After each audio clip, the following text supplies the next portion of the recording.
I wasn't actually going to do a video today, but I was watching The Pioneer Woman, and as Ree Drummond often does, she left me feeling inspired. I haven't actually decided what to call this dish. Mexican lasagna, 7-layer dinner, I don't know. But right now what I'm going to do is I'm going to roast some corn with some delicious Mexican flavors. So in this pan I have, this is 10 ounces of corn, quick drizzle of olive oil. I have some coriander that I ground myself. I'm just going to give it a generous sprinkle. Cumin. And we're going to add some cilantro to this. And then we're just going to saute this corn. First layer, oh, by the way, what I have here is a Pyrex baking dish. This is the smaller one,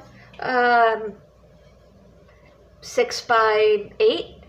I'm going to take this Sofrito here and coat the bottom of this pan. It's about a half a jar. And we're just going to coat this pan. That will be the base. Now I also have some Mission Street Taco flour tortillas. I'm just going to give these a quick saute, but I'm also going to, I think I'll cut them up. Now it only took about 2 of those tortillas. I have that right here to get that started. So, ooh, this burner's gonna be hot, but we're going to deal with this anyways. Now I'm just going to add this layer of roasted corn here and spread that out. Get that off the heat. We're going to reuse this pan. This is 3 tenderloin pork chops. I buy tenderloins and cut them up into chops. 1 cup of hot water.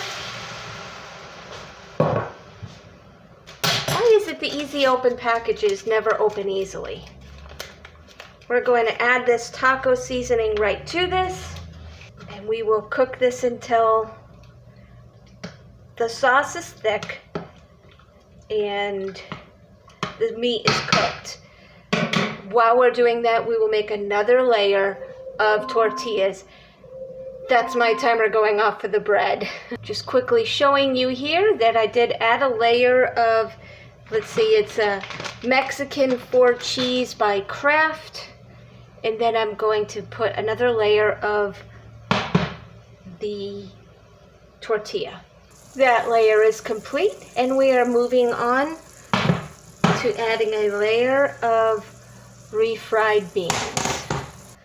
This sauce has gotten good and thick, so we're going to add this meat and sauce right on top of those refried beans.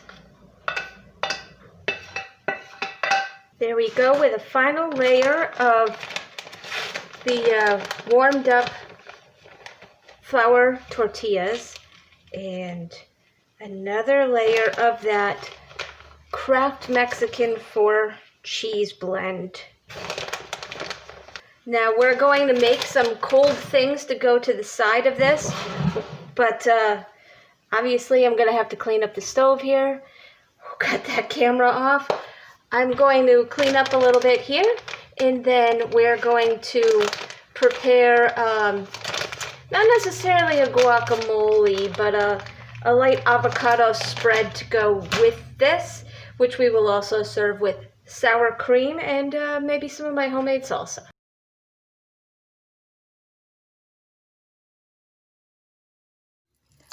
What we have here is 1 whole avocado, a very small amount of mayonnaise, like a tablespoon, a dash of lime juice, and some cilantro, and we're just mashing this up with a fork.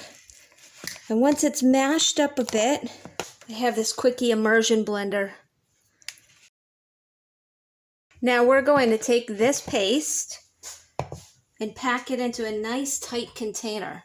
Now I am packing this tightly because it's going to be a little while before we eat it. And avocado is just one of those things that browns and turns colors and separates, and I don't like it.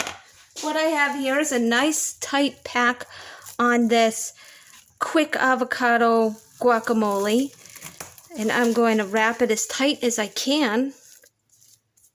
Get all of the air out of there, put it on the fridge for later. There you have it, our Mexican lasagna. One quick tip though, I would actually not put the multiple layers of tortilla in it because they came out rather soggy.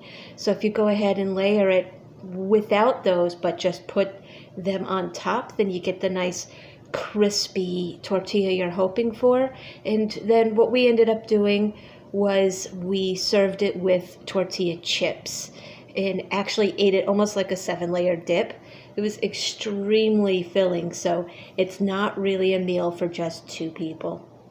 Thank you for joining me on Cooking for Real today. Don't forget to like, share, subscribe, and comment, because I'm not only cooking for real, I'm cooking for you.